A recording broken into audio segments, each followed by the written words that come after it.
ভাতারের সৌতখানির সন্নিকট একটি বেসরকারি নার্সিংহোমের বিরুদ্ধে চরম অব্যবস্থার অভিযোগ।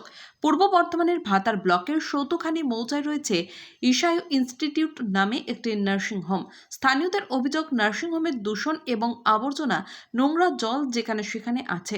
রাস্তায় যত্রতত্র ফেলা হচ্ছে গুটকার পিক, থুতু। স্থানীয়দের অভিযোগ যে নার্সিংহোমের চিকিৎসা করাতে আসা রোগীর আত্মীয় পরিজনরা যত্রতত্র মলমূত্র ত্যাগ করছে এবং বাড়ির সামনে বসে খাওয়া দাওয়া করছে এবং বেঁচে যাওয়া খাবার ফেলে রাখছে। যত্রতত্র পলিথিন ফেলে রাখা হচ্ছে। সৌতখানি এলাকার পাড়ার লোকজন অভিযোগ করেন, শতবার অনুরোধ করা সত্ত্বেও ওই অনুরোধ উপেক্ষা করে নার্সিংহোম কর্তৃপক্ষ নার্সিংহোমের ব্যবসা রমরমিয়ে চালিয়ে যাচ্ছেন।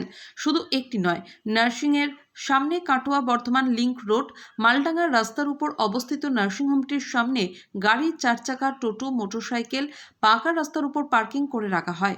তাই যে কোনো সময় বড় ধরনের বিপদ ঘটতে পারে বলেও পাড়ার লোকজন আশঙ্কা করছেন। স্থানীয়দের দাবি, ড্রেনের নোংরা জল বেরোবার কোনো রাস্তা উনি রাখেননি।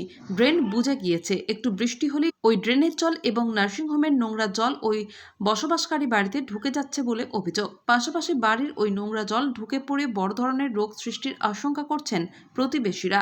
পাশে বাড়ির রোগীর আত্মীয়রা বাড়ির সামনে বসে বাড়ির সামনে খাওয়া দাওয়া করছে এবং যত্রতত্র নোংরা ফেলছে। এছাড়াও বাড়ির গোপনীয়তা নিয়েও সংশয় প্রকাশ করেছেন স্থানীয় বাসিন্দারা। অভিযোগ যে বারংবার বলা সত্ত্বেও নার্সিংহোম কর্তৃপক্ষ উদাসীনতার ভাব দেখাচ্ছেন। অবশেষে ধৈর্যের বাঁধ ভেঙে গেলে পাড়া প্রতিবেশী সকলে মাস পিটিশন করে প্রশাসনের নিকট ও পঞ্চায়েত অফিসে, বিডিও অফিসে লিখিত অভিযোগ জমা করেন।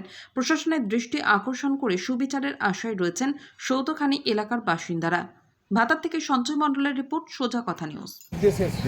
আমরা এসেছি, আমাদের উদ্দেশ্য হচ্ছে আমার বাড়ি হচ্ছে ভাতার সবখানেই মধ্যে একটি নার্সিং হয়েছে। নার্সিংটার নাম হচ্ছে ইশায়ু। নার্সিংয়ের মালিক অরিজিৎ দত্ত, ওনাকে আমরা বারবার রিকোয়েস্ট করে বলেছি যে আমাদের সঙ্গে একবার আলোচনায় বসুন। এই যে নোংরা, এই টোটো দাঁড়াচ্ছে, এই চার চাকা গাড়ি যাচ্ছে, নার্সিংয়ের পাশ দিয়ে আমাদের একটা ঢালাই রাস্তা আছে, তার ঢালাই রাস্তাটা সবসময় অবরোধ করে রেখে দেয়। বাড়ির সামনে পেশেন্ট পার্টি সবসময় ভিড় করে থাকে। শুনবো দিয়ে তা আমরা ওনাকে বলা সত্ত্বেও উনি কোনো আমাদের সঙ্গে আলোচনায় বসেন নাই এবং বসার চেষ্টা করেন। এবং আমরা আমাদের পাড়ার উদয় সংঘ ক্লাব ভাতার কদমতলার সেক্রেটারি সভাপতিকে জানিয়েছিলাম, ওনারাও এসেছিলেন, ওনারাও বলেছিলেন যে না আর হবে না, দেখবো, করবো না। একটা এসির জল উপর চারতলা থেকে এসির জল পড়ছে টপ টপ করে। আমি একটা দোকান খুলতে যাই এবং আমার বাড়ির মেয়ে ছেলেরা ঠাকুর দেবতা নিয়ে আমরা থাকি। আমাদের একটা যে এরকম এসির জল চারতলা থেকে পড়ছে, ওনাকে বলা সত্ত্বেও উনি কোনো কথা শুনছেন না। আবার কুকুর পুষেছেন, আপনার 10-12টা কুকুর পুষেছেন সামনে। আবার আপনার পিডাব্লিউডির জায়গায় অ্যাকোয়ার করে আপনার সেট বাড়িয়েছে এবং আমাদের জল নিকাশির ড্রেনটাও বুঝিয়ে রেখে দেন। ঠিক আছে, তাও আপনার কুকুরগুলো পুষেছে, কোনো পরিষ্কার পরিচ্ছন্ন। আপনি যা গ্যাস গন্ধ, আমার মেয়ে ক্লাস 6-এ পড়ে, ছেলে কলেজে পড়ে, আজকে আমার ছেলের পরীক্ষা দিতে যাচ্ছে। বাবা এগুলো কি হচ্ছে, তুমি কোনো কিছু কেয়ার নিচ্ছ না। ঠিক আছে, আজকে কোথায় এসেছেন? আজকে আমরা ভাতার থানায় এসেছি। কি করতে আমরা এসেছি, আমাদের দরখাস্ত মাস পিটিশন আমরা দেবো ওসি সাহেবকে। আপনার আমার নাম তাপিন মণ্ডল বলছি, আমি একজন এক্স ডিফেন্স। আমি ইশায়ু নার্সিংহোমের পাশেই বাস করি। তো ওখানে সবথেকে বড় প্রবলেম ওনার যে নার্সিংহোমে যে জল টল যেগুলো নোংরা জল নিচে নামে দুর্গন্ধ বেরোয়।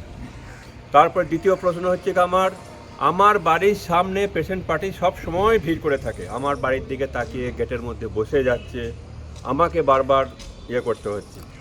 তো তার জন্য আমি ওনাকে বলেছিলাম যে আপনি লোক রাখুন, কোনো সিকিউরিটি রাখুন, এগুলো সরানোর ব্যবস্থা করুন। রাস্তা সবসময় জাম হয়ে থাকে। তো এই জিনিসগুলো সবথেকে বড় প্রবলেম হচ্ছে ওখানে।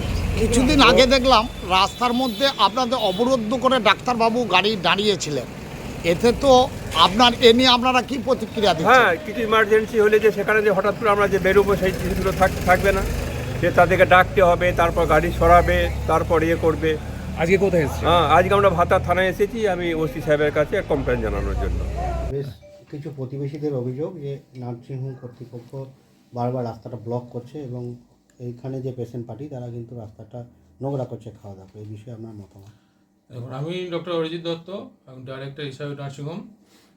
আমাদের তরফ থেকে রাস্তাটায় যে কোনো কিছু ব্লক হয় না বা নোংরা কেউ করছে না, সেই ব্যাপারে সবসময় আমরা চেষ্টা করতে থাকি।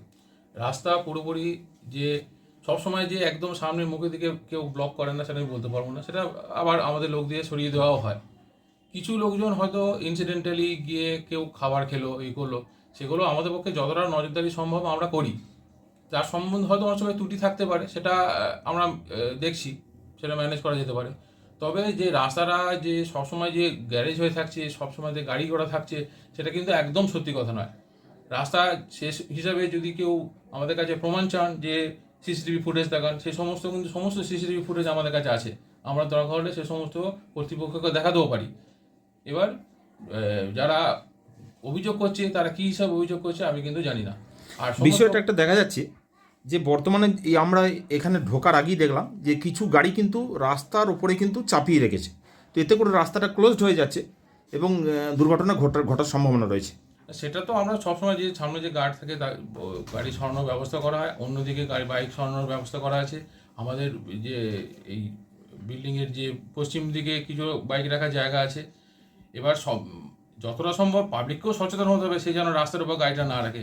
আমার পক্ষে বা সমস্ত নার্সিংহোম কর্তৃপক্ষে যে একটা বাইককে কোথায় রেখে দিয়ে এলো, সেটা আমার পক্ষে সবসময় দেখা সত্যিই সম্ভব হয় না, এবং সেটা সবাইকে বুঝতে হবে। আমাকে যেমন দেখতে হবে, তেমনি আশেপাশে যারা যে বাইকটা রাখছে তাকেও সচেতন হতে হবে। এই পেশেন্ট পার্টিরা যারা এই যে খাওয়া দাওয়াগুলো খেয়ে উচ্ছিষ্ট যে পদার্থগুলো ফেলছে, এরকম একটা অভিযোগ করছে। না, পেশেন্ট বাড়িতে খাওয়া দাওয়ার জন্য আমাদের নিজস্ব ক্যান্টিনের ব্যবস্থা করা আছে। যারা বাইরে থেকে খাবার নিয়ে আসে তারা ক্যান্টিনে বসেই খায়। কিছুটা যাদের যা উচ্ছিষ্ট, তা আমাদের এখানেই ডাস্টবিন আছে, তারা সেখানে ফেলে। এবার কেউ মানে একজন দুজন যদি বাইরে চলে যায়, সেটাও আমাদের পক্ষে সবসময় দেখা সম্ভব হয় না। তাদের আর তার থেকে বড় কথা যে পেশেন্ট তো নার্সিংহোমে এসে তো খাওয়া দাওয়া করার কথাও নয়। যে যারা এখন গ্রামের দিক অনেক সময় 3-4 জন বাইরের লোক থাকে, দুপুরে খাওয়া দাওয়া করে, তাদের খাবার দাবার ব্যবস্থাও কিন্তু আমাদের ক্যান্টিনে করা আছে। তারা টেবিলে বসে ওখানে খেতে পারে, তার সাথে খায়ও। আর আমাদের আশেপাশে যাতে না খায় তার জন্যও আমাদের নজরদারির ব্যবস্থা করা আছে, এবং আমরা আমাদের তরফ থেকে যতটুকু করা সম্ভব প্রত্যেকটাই করি। ওনাদের যেটা দাবি যে আপনার কাছে বারবার ওনারা জানিয়েছিলেন এই রাস্তা ব্লক বা খাওয়া দাওয়ার বিষয়ে আপনি কোনো পদক্ষেপ গ্রহণ করেননি। পদক্ষেপ তো এগুলি তো আমি পদক্ষেপ নিয়েছি। রাস্তা যে রেগুলার পরিষ্কার রাখা, যে এতে কোনো কংক্রিটের রাস্তা কেউ রেগুলার ঝাড় দেয় বলে আমি তো জানি না। আমাদের নার্সিংহোমের তরফ থেকে কিন্তু একটা প্যাকেট থাকলেও করে দেওয়া হয়। আমি সকালবেলা আমার ছেলেকে স্কুলে দিতে যাই, রাস্তায় কোনো একটা প্যাকেট থাকলেও আমি নিজে পায়ে করে বা